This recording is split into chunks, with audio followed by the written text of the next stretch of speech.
No, I think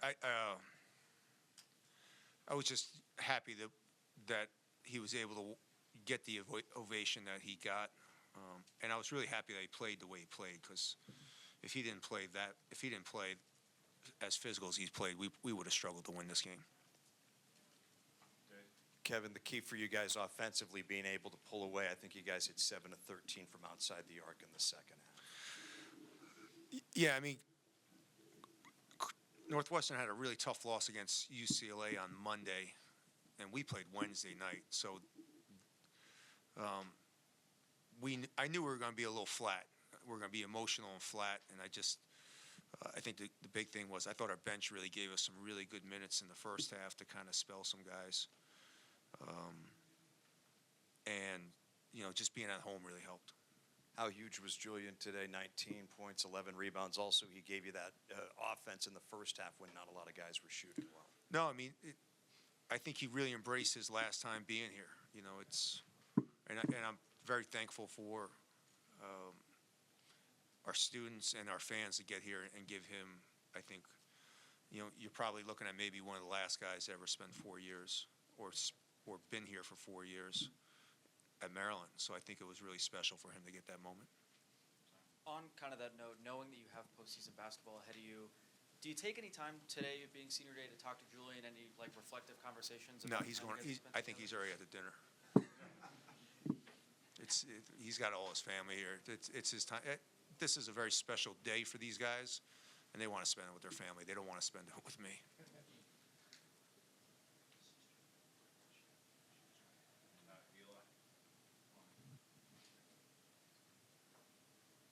Kevin, how fitting did it feel to send Julian out, not just with a win today, but with one of this program's best seasons in a while after all he's been through here? Yeah, I mean, that was the conversation you and I had last March. Was 3 big things he wanted. He wanted to get his degree from the University of Maryland. He didn't, he wanted. That was really the biggest thing. He wanted to get his degree from the University of Maryland because he's a Maryland kid, so it meant that much. He wanted to get back to the NCAA tournament, and he felt that this was the best place to do it. And he was loyal. He was loyal. He's like, I've been here, and you've done right by me, and I know you're going to continue to do right by me. When you transfer it, it's you never know what's going to happen. And he knew that he had a home, and he had a guy who was going to take care of him. Hey, Kevin. 18 turnovers today, but in what does it say to the resilience to be able to overcome that, especially in the first half, which seemed like a half that you guys would have been down at halftime in previous seasons or previous instances, but this team, how they've matured this season to overcome that and be a team that led at halftime and then build on it in the second? The turnovers are a little bit of an issue. They were against Michigan too. I got to figure out how to practice, how to work on our fast break, to be honest with you, I'm not that smart of a guy. I had to work on a fast break with only 8 guys, because that's all we have to practice is 8 guys, and that's been a little bit of an issue over the last 2.5 weeks, where I think we've been really solid defensively. We've been pretty good in the half-court offense. Our fast break numbers have really gone down because we've been really sloppy because we haven't been able to practice that as much. So I got to try to figure a way this week that we can stay sharp on the break, because I think we had 7 of our turnovers were on the fast break, and it just looks like we have no idea what we're doing, when that was a really, really strong suit in the middle of January and February. I won't call them days off, but you've got 6 days between now and next Friday in Indianapolis when you'll play. We have not been good coming off buys. Yeah, that's any thought of how it's going to look? Yeah, appreciate that. I was going to go have a beer. Now I'm going to switch to whiskey. No, I mean, going out west was, we had 4 days off because of the New York trip.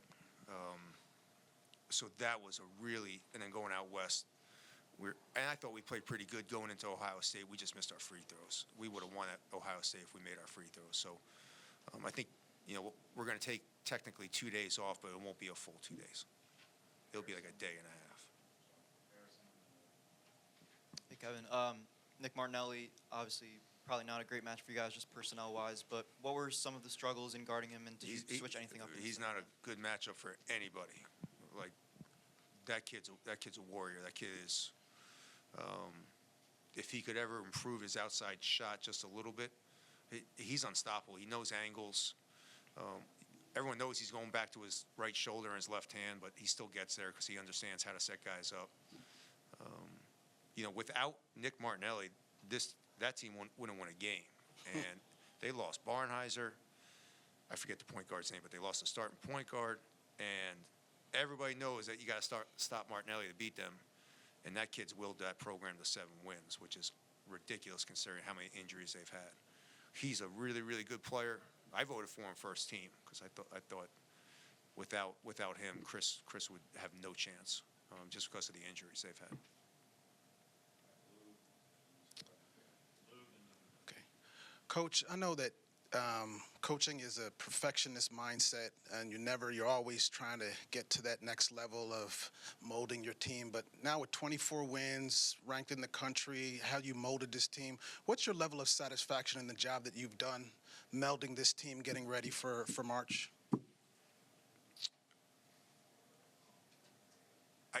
It's my job. So, I mean, if I don't do that, I always say someone else is going to be sitting here. So I just focus on my job. I'm like an old school worker. I like getting in here at 6 a.m. I like to work. My job is to win games. If I don't win games, I'm not going to be here. That's the stress that being a coach is. So molding and all, I don't get any satisfaction over anything. I just feel like I've done my job, and that I need to do my job every year.